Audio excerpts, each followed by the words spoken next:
they think they're fucking like geniuses and they're taking responsibility for the physiques of people because you told them when to eat their rice. It doesn't fucking matter.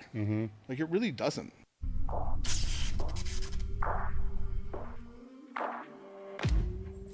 You have a lot of experience in what you do. I have a lot of experience in what I do. It's just like, it's something you know from having lifted so long, right? Like, I've got what I want out of this. I don't have much left for it, so I'm going to move on to something else, right? Now, if it's a body part, would you base that upon you can no longer get pumped anymore? Yeah, basically, my idea is like, in the way I visualize training is like, I'm pumping up, like, I'm basically starting out with a ball that's flat, whether it's a basketball or a beach ball. I'm starting with a flat beach ball or a basketball, and I'm slowly pumping air into this thing. So every rep, every set, I'm filling that balloon or that ball with air to the point where I get to like this maximum density where I don't want the fucking thing to burst or swell, and I walk away. Yeah. So if I'm, whatever the whole workout, say as a chest workout, is leading to that feeling, I don't care how I get there. Yes. I don't need to do 5 sets of flies. I could do 3 sets of flies, 5 sets of presses, 5 sets of this chest machine, and I could end off with like 2 sets of higher reps with this machine. And I understand that I've gotten the pump I want to get. I'm getting the most out of it, and I'm done. Now, what if you get that after 3 movements, though? I'll be done. Okay. That's my I may push a little more. Like, if I'm yeah. consciously being like, man, like, especially if I'm trying to like burn a little more calorie, I want to lose a little bit of weight, or I'm trying to stay a little tighter, I'm going to do a little more volume because I'd rather do more work than cut my food.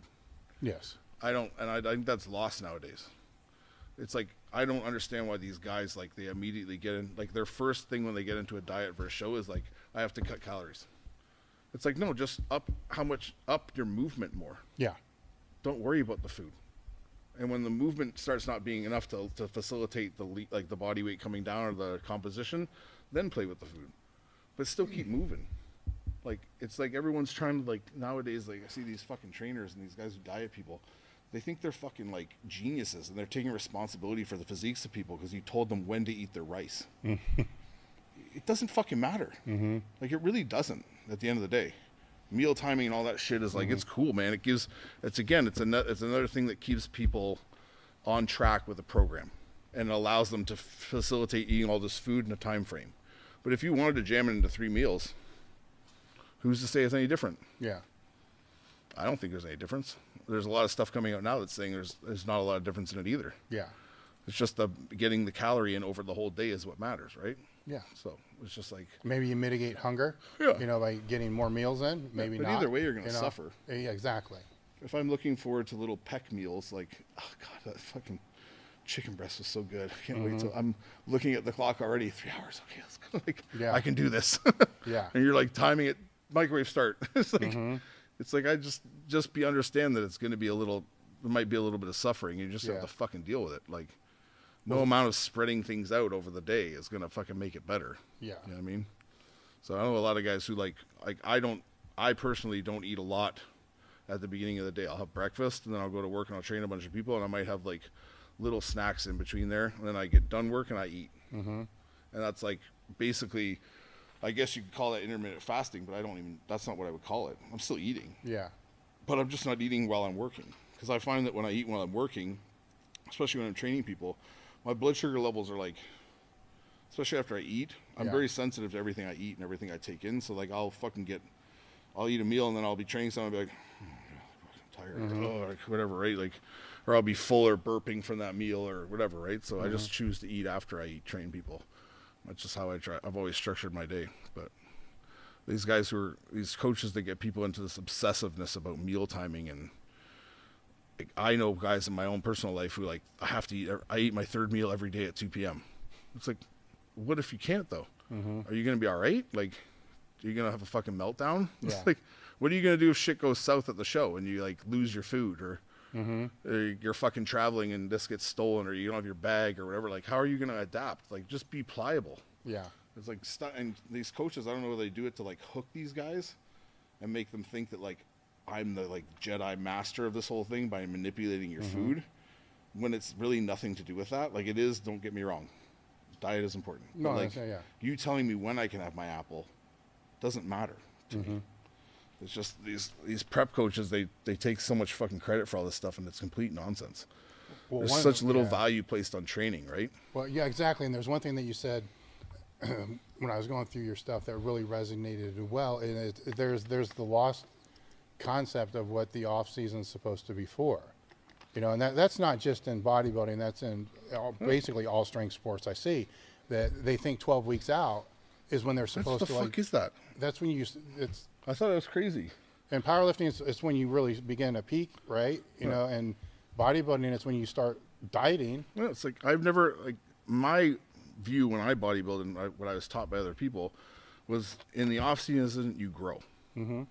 So that when you're done your off season, you're almost peeling the layers back and like chiseling the physique to bring it to stage. Mm-hmm. So almost like my gear would be higher here in total milligrams, and dwindle to the show because I'm ticking things out. Mm-hmm. So I'm taking out certain compounds, putting certain compounds in. I don't need as much of this compound, obviously. Still trying to keep my milligrams, whatever it is, like it's 3,000 here, and I want it to be 1,700, 1,800. And I'm using different compounds, right? But these guys like. They'll do TRT doses for the fucking off season. And they're in the fucking gym, like wondering why nothing's happening. And they're like, oh, I'm 16 weeks out now. I start my cycle. It's like, how long do you think that cycle's going to take to hit? Yeah. Well, then they start training hard. Yeah. Train hard all the fucking time, man. Yeah. And be on gear and understand like you're working towards something. Plan your off time accordingly to what you're trying to do, right? Mm-hmm. So I want to grow in the off season. Maybe I'll do bursts of this and equal amount off. Mm-hmm. Burst on, burst off, burst on, burst off. Whatever it might. I don't know however you want to do it, right? Mm-hmm. Depending on how your blood levels look and everything too, right? But it's just these guys, like these coaches are like so overly health conscious. They're trying to be so smart. They're like, oh, you just need a minimum dosage of like. I know a guy who's 270 pounds doing 250 milligrams a week of TRT. Mm-hmm. That's enough to that's not even enough to do shit. He's going to get more of the negative side effects than he is going to get the good effects of the drug. Mm-hmm. Do you know what I mean? Yeah. Like, why are you doing that? And then you're in the gym, and this is like grow time to grow next season. It's like, no, it's not. It's shrink time. It's time to fucking turn into a bitch. Mm-hmm. And then you're going to be like, oh, I didn't make progress in the off season. It's like, yeah, because you didn't do the drug, man. Like, you don't have to do every drug under the sun. Like we talked about before, like test is best. Mm-hmm. Get on enough testosterone, good things happen. Add in something else that you might like that is going towards what you're trying to help with, or like get your milligrams up if you can't handle that much test. But it's mind blowing to me, and you see it too because the guys that are doing that aren't making the progress year to year, and the guys that are adhering to this old school style where it's like I'm kind of in the off season pushing it a bit. You see them step on stage next year, and you're like, holy fuck, man! Like, and that's why they call these guys crazy. Like they say, oh, their coach is very drastic. He's got him doing this and this. Like a lot of guys were talking shit about Matt Jensen with Revive because he trains these guys like Clarita, all these guys, or he did. I don't know if he's with Clarita anymore, but then and Walker, and these guys would blow up. And everyone's like, it's crazy. What is he doing? Telling them to eat and giving them drugs, man, and training their ass off.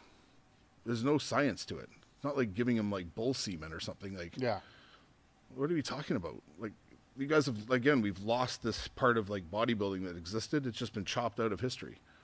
And so this guy's doing these regular things that bodybuilders have always done now seem groundbreaking. Well, that's so weird to me too, because they're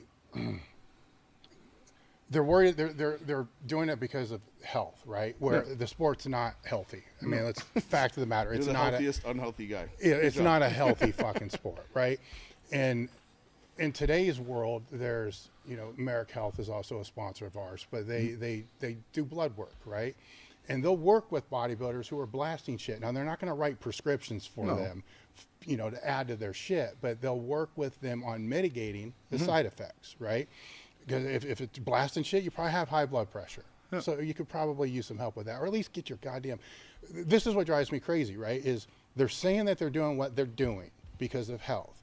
But then these fucking idiots don't even get blood work done by people that will actually help them mitigate the damage, like what Merrick will do. I think it's also bad because, like, I don't know, those guys are obviously reputable because you're repping them, but it's like a lot of these GPs are like general practitioner guys, or even these guys who are supposedly in the know about steroids. They're looking at a normal person's levels. Yeah, and expecting you to fit into that. Yeah.